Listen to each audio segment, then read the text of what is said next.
नमस्कार दोस्तों, आप देख रहे हैं बनारस ग्लोबल टाइम्स, मेरे यानी स्निग्ध अग्रवाल के साथ। जैसा कि हम जानते हैं कि ओपीडी के जो रेट्स हैं, वो हाल ही के दिनों में बढ़ा दिए गए हैं। तो इसका क्या फ़ायदा मिलने वाला है मरीज़ों को और क्या कारण है कि ये जो रेट्स हैं, ये बढ़ाए गए हैं? तो आज इसी विषय पर जानकारी लेने के लिए हम मौजूद हैं यहाँ पर बीएचयू परिसर में। हमारे साथ मौजूद हैं डॉक्टर ओम शंकर सर, हृदय रोग विशेषज्ञ हैं सर। नमस्कार सर। नमस्ते। सर ये बताइए कि ये जो रेट्स बढ़े हैं, तो क्या मुख्यतः क्या कारण है इसके पीछे बढ़ोतरी का? सिवाय पैसे उगाही के और क्या वजह हो सकती है? गरीब लोगों से पैसे उगाही के अलावा और क्या वजह हो सकती है? जी। ये गरीबों के शोषण का एक तरीका है। सर जैसे ये बोला जा रहा था कि लाइन्स जो लगती रही हैं, लंबी कतारें, तो वो कुछ हद तक कम हो और लोगों को थोड़ी-सी सुविधा हो, इस कारण से भी जो है बढ़ोतरी की ये जो की गई है। अगर आप 50 रुपये छोड़े, अगर 500 रुपये भी कर देंगे तो जिनको तकलीफ है वो तो दिखाएंगे ही। लाइन कैसे कम होगी? जी। लाइन मतलब पैसा बढ़ा देना कोई इलाज थोड़ी होता है किसी बीमारी का। ये आप गरीबों को स्वास्थ्य के मौलिक अधिकार जी। जो मिलनी चाहिए उसके बीच में आप दीवार खड़ी कर रहे हैं। वो दीवारें हैं क्योंकि उसका पैसे नहीं है, फिर आप ये उनके लिए सुविधाएं नहीं, बल्कि उन गरीबों को कह रहे हैं कि आप गंगा जी में जाके कूद के अपनी मौत खुद स्वीकार कर लीजिए। क्योंकि आपको हम भाई प्राइवेट हॉस्पिटल में जाने के लिए हज़ारों लाखों करोड़ उसके है ही नहीं। जी, जी, जी। और एक जो सरकार की दी हुई व्यवस्था है, जो गरीबों के लिए जो स्वास्थ्य के मौलिक अधिकार की हम लोग लड़ाई पिछले कई दशकों से लड़ रहे हैं, उसका बेसिक उद्देश्य ये है कि सुविधाएं, स्वास्थ्य और शिक्षा जैसे मूलभूत सुविधाएं, कम से कम ये दोनों सुविधाएं बिना किसी एक्स्ट्रा पैसे के या कोई धन के उनको उपलब्ध होनी चाहिए। ये हमारी हम लोग की मुहिम रही है। जी। उसके पीछे का तर्क बहुत ही सिंपल है कि कोई भी व्यक्ति टैक्स क्यों देता है? हम आप क्यों टैक्स देते हैं? सरकार को इसलिए नहीं कि सरकार जो है उससे अपने लिए या जो भी सरकार में आए वो व्यक्ति उस धन का लाभ उठाए।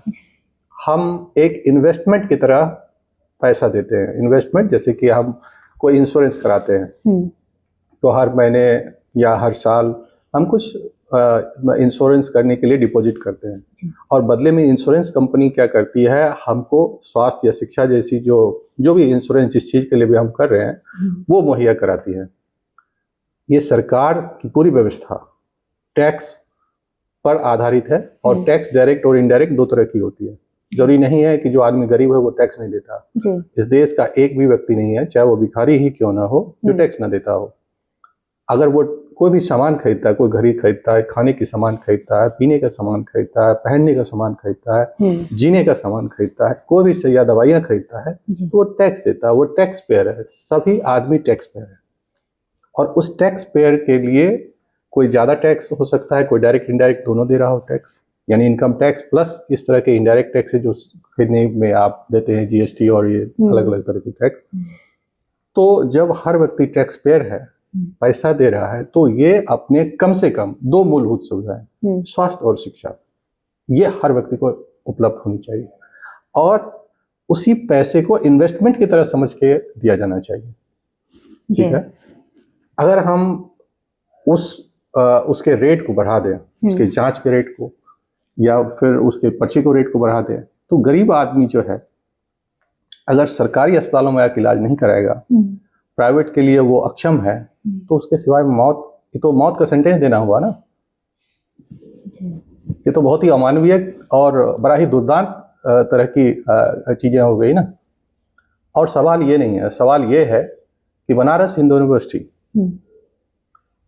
के बाहर, ये तो केंद्रीय व्यवस्था है, पूरे राज्य की व्यवस्था है स्वास्थ्य सेवाएं उत्तर प्रदेश की।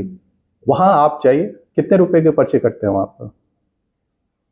2-4-5 रुपए के, 1 रुपया या 5 रुपए का शायद पर्चा कटता है, लेकिन वहां पर फ्री में आपको दवाई मिलती है, वहां पर जांच फ्री होती है। तो वो सिस्टम कैसे चल रहा है? ये भी तो उसी तरह सरकारी व्यवस्था है।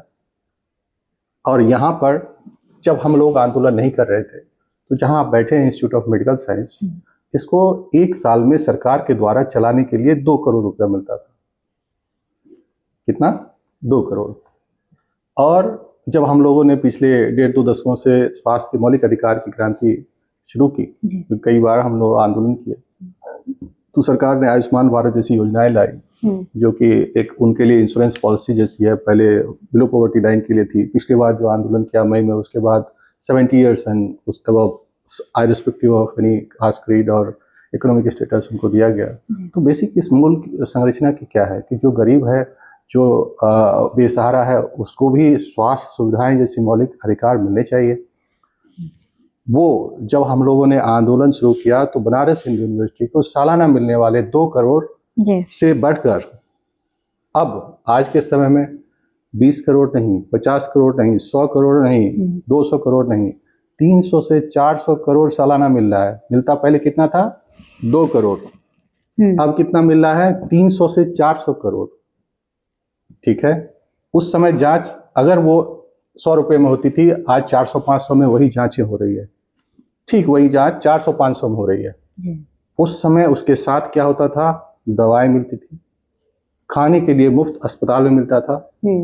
आज खाना बिल्कुल गायब है और दवाएं भी बहुत कम है और बाकी सुविधाएं भी कम हो गई है।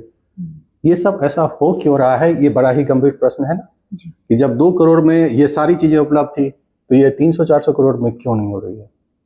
क्योंकि इस बीच में जो घुस गया है वो है भ्रष्टाचार। और भ्रष्टाचारी हर, जैसे कहते हैं हर डाल पे उल्लू बैठा है, तो बीएचयू के हर जो महत्वपूर्ण पद हैं उस पर भ्रष्टाचारी बैठा हुआ है। और ये आरोप नहीं है, सत्यापित है। ये भ्रष्टाचार जो है ये मेरी तरफ से आरोप नहीं है। जो अभी के चिकित्सा अधीक्षक डॉक्टर के गुप्ता जी हैं, वो ब्लड बैंक के भ्रष्टाचार में उसके विरुद्ध कमेटी ने रिपोर्ट दी हुई है। ये मेरा कोई आरोप नहीं है। उसके बाद इन्होंने खरीद में जो अनियमितताएं की, उसमें कैग की रिपोर्ट आती है। कैग रिपोर्ट 2024 में इनको अपराधी कहा गया है। उसके बाद टेंडर मैनिपुलेशन में इसके विरुद्ध लंका थाने में एफआईआर दर्ज है और उसकी जांच के लिए बीएचयू ने जांच कमेटी गठित की। उस जांच कमेटी ने भी इन्हीं के लोगों द्वारा कहा कि हाँ ये दोषी हैं उसके। अगर ये आदमी अपराधी और भ्रष्टाचारी नहीं है तो कौन भ्रष्टाचारी हैं? और क्या सबूत चाहिए भ्रष्टाचार के? तो एक भ्रष्टाचारी अगर सिस्टम में शीर्ष पर बैठ जाएंगे और उसको ऐसा नहीं, उनको उससे ऊंचे अधिकारी जितने हैं उनको भी संरक्षण, उनसे भी संरक्षण प्राप्त है। अगर उनसे संरक्षण प्राप्त नहीं होता तुरंत कार्रवाई होती। हम लोगों ने यहाँ तक कि पिछले बार गांधी जी के सबसे लंबे आंदोलन 21 दिन तक आमरण अनशन किया। प्रधानमंत्री जी के संज्ञान में न सिर्फ मीडिया के द्वारा या हम लोग के द्वारा लिखकर पढ़कर और राष्ट्रपति जी तक, मोदी तक पहुंचाई गई बातें, बल्कि हर मीडिया में और इंटेलिजेंस के द्वारा उनके साथ सीधा रिपोर्टिंग है। इसका मतलब परिश्रय ऊपर से आ रहा है, प्रधानमंत्री के स्तर, और इस स्तर पर भ्रष्टाचार को पोषित किया जा रहा है। और इसके पीछे जो सोच मुझे समझ में आती है कि बनारस हिंदू यूनिवर्सिटी का निजीकरण कर दिया जाए और महामना के जो सोच थी स्वास्थ्य और शिक्षा की, सर्व शिक्षा और स्वास्थ्य की राजधानी, उसको बुलडोजर की तरह नष्ट कर किसी पूंजीपति के हाथों में थमा दिया जाए और ये सेवा के बदला मेवा उगाही का धंधा बन जाए, और वही हो गया है। सर जैसे ये सुनने में आ रहा था कि अगर ये जो रेट्स इस तरीके से किए गए हैं तो मतलब काफ़ी हद तक, जैसे पहले के टाइम पे 1 साल में अगर जैसे लोग दिखा रहे हैं, फॉलोअप कर रहा है मरीज, तो 2 पर्चियाँ बनवानी रह रही थी, इस तरीके से था। पर अब जो है वो एक ही उसको बनवानी रहेगी, इस तरीके से सुविधाएं हैं। प्लस जो है वो एक रिकॉर्ड बुक भी मेंटेन रहेगा। तो ऐसी सारी सुविधाएं जो है वो मिलने वाली है, मतलब सारी चीज़ें होंगी। तो क्या ये मरीजों के लिए फ़ायदेमंद नहीं रहेगा? मैं तो कह रहा हूँ, जो सरकार पैसे दे रहे हैं, सरकार जो दे रही है पैसा, वो कहाँ जा रहा है पहले ये तो बताएं। आपको पैसा चाहिए, गरीब आदमी से क्यों पैसे चाहिए? पहली तो बात कि आपको पैसे गरीब आदमी से क्यों चाहिए, और उसको छपवाने का कितना कॉस्ट आता है? दूसरी बात, सरकार के जितने धन आपको मिलते हैं वह उसका एक छोटा सा, मतलब आपको 300-400 करोड़ लगता है। 1 करोड़ भी काफी होगा जो साल भर के सब जितने आते हैं उसके छपवाने के लिए जी। मतलब 1 करोड़, 2 करोड़, 5 करोड़ कितना लग जाएगा उसमें? ठीक है, एक तो ये बात हो गई आपके सवाल का जवाब जी। दूसरा बात कि अगर रिकॉर्ड रखनी है तो रिकॉर्ड के लिए, रिकॉर्ड कीपिंग के लिए एक HIMS सिस्टम यहाँ डेवलप हुआ था, उसमें पैसे इन्वेस्ट हुए। HIMS का मतलब है कि एक कंप्यूटराइज सिस्टम थी जिसमें पेशेंट के रिकॉर्ड, मरीज को कुछ रिकॉर्ड नहीं रखना था, सब हम रखते रिकॉर्ड। आज उसमें पैसे, करोड़ रुपया उसकी भी लूट हुई। यही आदमी जो यही आज चिकित्सा अधीक्षक हैं, इन्होंने ही लूट की। HIMS सिस्टम लगाया और गायब हो गई, कहीं सिस्टम नहीं, कहीं कंप्यूटर नहीं, कोई काम नहीं कर रहा। उसका बेसिक पर्पस क्या था? रिकॉर्ड कीपिंग, जो आपने बात करी जी। और कंप्यूटर में अपने आप रिकॉर्ड, उसे पैसा देने की जरूरत नहीं है। क्या जरूरत है? वो रिकॉर्ड की करेंगे क्या? आपको आके अपना नाम बताइए, ID बताइए, आपका रिकॉर्ड उसमें डाटा में है। आप कोई भी पर्ची लेके आप आ जाइए, जो तत्कालिक 1 दिन की पर्ची है, आप 5 रुपए में पर्ची 1 रुपए में बनवा लीजिए। तो ये पहले से मतलब ऐसे चलता आ रहा है? नहीं, होनी चाहिए थी। इस सिस्टम के लिए पूरी सिस्टम बनी थी, उसमें एक लॉन्च भी किया गया, उस व्यवस्था में करोड़ रुपया लूट लिए गए और वो काम कर नहीं किया कभी। हर बार एक नौटंकी चाहिए खड़ा करके किसी को लूट लेना है। अब ये आप फर्श देख रहे हैं, इस पे बाहर में मार्बल्स लगे हुए थे। और हाँ, उस पर क्या क्या इन लोगों ने, मार्बल्स के ऊपर, आप गेट के बाहर में निकलेंगे आपको खुद दिखेगा, मार्बल के ऊपर जो है इन्होंने टाइल्स लगवा दी और पैसा कमा लिया। अब बताइए, आपने कहीं दुनिया में सोचा, सुना है मार्बल्स के ऊपर टाइल्स लगाता है कोई? सोचने वाली बात है। यहाँ के भ्रष्टाचार खुद अपने आप से चीख कर कहता है कि यहाँ मुझे लूटा जा रहा है, यहाँ भ्रष्टाचार हो रहा है। एक CCI लैब है, जांच कर जी। उसका निजीकरण किया गया, क्या करके? वो फायदे में, BHU के सबसे फायदे में चलने वाली संस्था थी वो, उसको निजीकरण किया गया अपने दोस्तों के। क्यों किया गया? ताकि उसका प्रॉफिट खुद कमाया जाए, खाया जाए। कहा किया गया, गुणवत्तापूर्ण देंगे और जल्दी त्वरित रिपोर्टिंग होगी। वह क्या, 8 दिन में रिपोर्ट मिल रही तो कोई 6 दिन में मिल रही, कोई 2 दिन में मिल रही है। जो इंस्टेंट रिपोर्टिंग की बात थी वो खत्म हो गई, वो भी नहीं मिल रहा। 24 घंटे सेवा की थी, नहीं हो रही है। और आदमी जो है यहाँ पे CT स्कैन हमारे लगा हुआ है, सब वो PPP मॉडल में, आप जाइए CT स्कैन करवाइए, आपको 10 दिन के बाद रिपोर्ट मिलेगा। तो ऐसा क्यों हो रहा है? इससे ज़्यादा त्वरित तो BHU पहले से सिस्टम काम कर रही थी। तो इसका मतलब ये सब जो है सिर्फ दलाली का धंधा है और भ्रष्टाचार जो है इसके अंग अंग में घुस गया है। रिकॉर्ड कीपिंग के लिए आपको बताया कि HIMS सिस्टम जो है कंप्यूटराइज सिस्टम था, इंट्रानेट सिस्टम, जिसमें कि सारे रिकॉर्ड होते हैं। आज तक वो रिकॉर्ड कीपिंग है ही नहीं। कहाँ चले गए कंप्यूटर, कहाँ गया वो सिस्टम, कोई नहीं जानता। तो इसके बाद से भी उम्मीद आपको नहीं है कि ये सिस्टम जो है? नहीं, हमें पूरा उम्मीद है कि और लूट बढ़ेगी। हमको पूरी उम्मीद है कि और लूट बढ़ेगी, कम से कम इससे 20 रुपया और बढ़ेगा तो और लूट के लिए तो 20 रुपया और ज्यादा अवेलेबल होगा ना। मैं पूरे यकीन से कह सकता हूँ कि लूट थोड़ी और बढ़ेगी और उनके पेट थोड़ा और बड़े होंगे। जो इकोनॉमिकली वीकर सेक्शन है उनके, इस देश में तो सभी इकोनॉमिकल वीकर सेक्शन है सिवाय कुछ लोगों को छोड़ के। हम तो ऑन रिकॉर्ड 85 करोड़ आबादी को खाने दे रहे हैं ना, जीने के लिए जी। तो उसमें से बिहार और उत्तर प्रदेश, झारखंड और मध्य प्रदेश में सबसे ज्यादा गरीबी है। वो जो वीकर सेक्शन है वो सबसे ज्यादा इन्हीं राज्यों में रहते हैं। तो भाई उसी लोग से ना आपको पैसे वसूल रहे हैं। एक तरफ वो खाने के लिए आप दे रहे हैं, दूसरी तरफ उसको, उससे आप पैसे वसूल रहे हैं रेट बढ़ाकर। क्या आर्गुमेंट है बताइए? आप बताइए कि आपके पीछे क्या है और पैसा कहाँ जा रहा है, ये बताइए ना। 2 करोड़ में सब कुछ मिल रहा था, आज आप खाना भी नहीं दे रहे, न दवाइयां ठीक से मिल रही है, तो गया कहाँ? सिवाय पेट में, सिवाय भ्रष्टाचार के एक संगठित लूट है जी। जैसे ये वही हो रहा है जैसे चलनी में पानी भरते हैं ना, जो छन्ना होता है जी। वो जैसे कभी पानी नहीं भरेगा, वैसे ही इन भ्रष्टाचारियों का पेट है जो कभी नहीं भरेगा। आप 400 करोड़ दे रहे हैं, 4000 करोड़ देंगे, वो भी खा पका जाएगा और फिर जांच पर रिपोर्ट बढ़ाएगी और फिर इलाज के कॉस्ट बढ़ाएंगे, फिर पर्ची के रेट बढ़ाएंगे। मतलब जहां से लूट सकते हैं बस लूट लो। मतलब मरीजों की उस पे नहीं ध्यान दिया जा रहा है। और मैं तो कह रहा हूँ बगल में सरकार, राज्य सरकार है ना, राज्य सरकार की व्यवस्था है, यहीं पे आप देखिए जाके। बनारस में ही देखने कह रहा हूँ, बनारस में ही इस संस्थान में, और वहां देखिए वो भी तो इलाज दे रहे हैं। वो कैसे इलाज दे रहे हैं? इससे बहुत कम बजट है वहां पर, वो कैसे कर रहा है काम सिस्टम? तो इसका मतलब वहां कम भ्रष्टाचार है, यहाँ ज्यादा भ्रष्टाचार है, यहाँ ज्यादा मोनोपोली है, संगठित अपराध है। तो आपके हिसाब से क्या समाधान होना चाहिए सर? भ्रष्टाचारियों को सबसे पहले जेल भेजना चाहिए, 2-4 को भी जेल भेजिए, अपने आप सिस्टम सही हो जाएगा।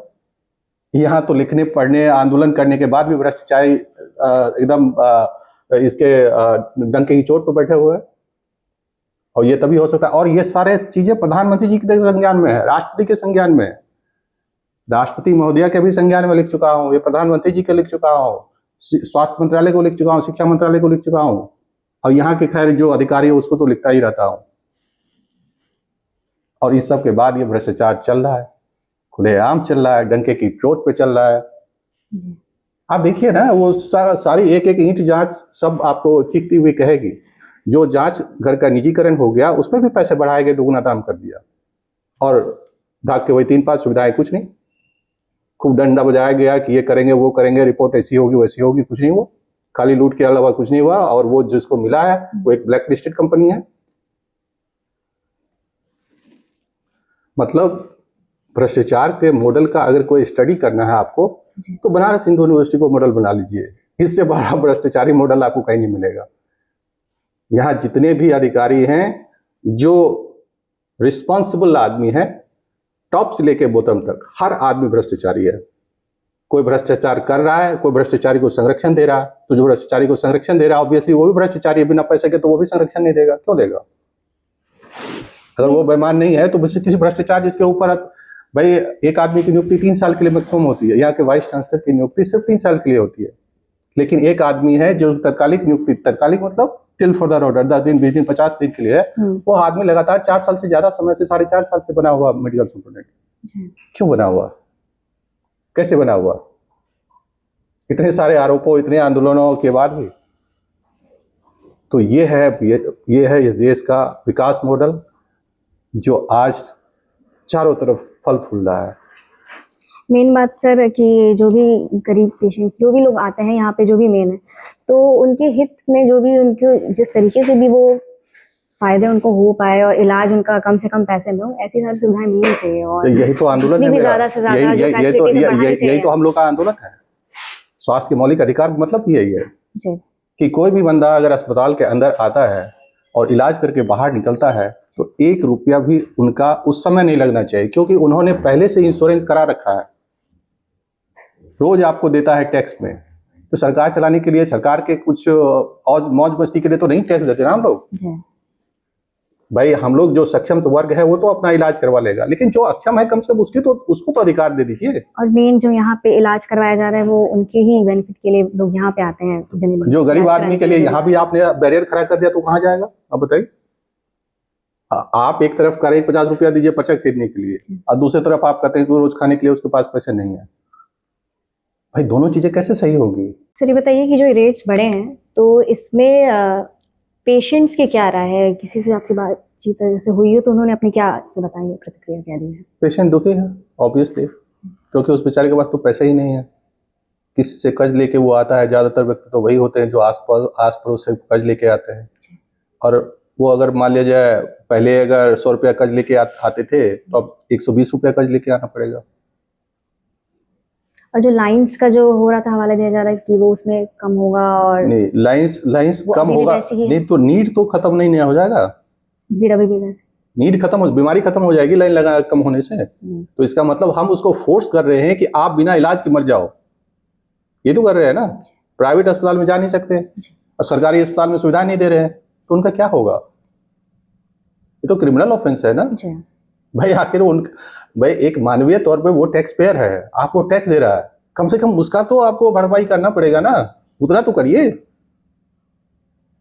और अगर पैसे छपाई की कम हो गई तो आप सरकार से बोलिए कि पैसा देंगे, सरकार से पैसा लीजिए, गरीब आदमी से क्यों पैसा ले रहे हैं?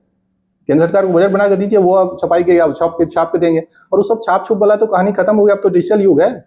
वो छाप छपाई का क्या है? आप सिर्फ एंट्री के लिए एक पर्चा बना लीजिए। आप अभी जो 30 रुपया का बना रहे हो वो 5 रुपया का पर्ची बनाइए, 1 रुपया का पर्ची बनाइए, एक सिंबॉलिक पर्चा बनाइए ताकि इसकी एंट्री हो जाएगा, हाँ भाई इसको दिखाना है। बाकी चीजें सारा एंट्री आप उसको यहाँ पे रखिए, आप एक प्रिंट आउट निकाल के उसको दे दीजिए, दवाई का जो आप लिखिए प्रिंट आउट निकाल के दे दीजिए, कहाँ पर्ची की जरूरत है? नमस्कार भैया, ये बताइए कि अभी जो रेट्स बढ़ाए गए हैं ओपीडी के, तो आपको क्या लगता है वो सही फैसला लिया गया है? रेट से दिक्कत नहीं है, फैसला सही है, क्योंकि बार बार हम लोगों को पर्ची कटवाना पड़ता था, क्योंकि डॉक्टर्स लोग भी दवाई लिखते थे तो 1-2 बार में भर जाता था वो पर्ची। अब हमको मिलेगा शायद 50 पेज का, हम सुना तो इससे क्या होगा कि हम कुछ दिनों के लिए उसको लेकर चलते जाएंगे। तो बात ये 30 रुपया तो ऐसे भी लगता था, 20 रुपया बढ़ा, उससे कोई खास अंतर नहीं है, लेकिन हमको सहूलत मिलेगी, तो हमको बार बार भीड़ में लाइन में नहीं लगना पड़ेगा।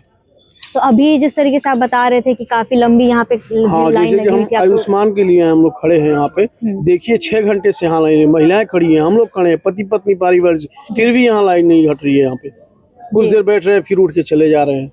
जहाँ देखिए काउंटर पर जहाँ भीड़ हो वहाँ गार्ड भी नहीं है यहाँ पे, जी नहीं संतुलित करे। यहाँ खास लोग हैं, उनका काम होगा। बाकी देखिए मेरी पत्नी रो रही थी अभी खड़े होके, बहुत देर से उनका पैर में था, मैं भी खड़ा था। जी। समस्याएं तो है ही हैं। तो मतलब कि काफी ज्यादा एक ही बार में भीड़ हो जाती है काउंटर्स पे। और बिल्कुल काउंटर बढ़ाया जाए, कम से कम इतने बड़े संस्थान है और 2 ही काउंटर हैं यहाँ पे, कम से कम 4 काउंटर तो चाहिए।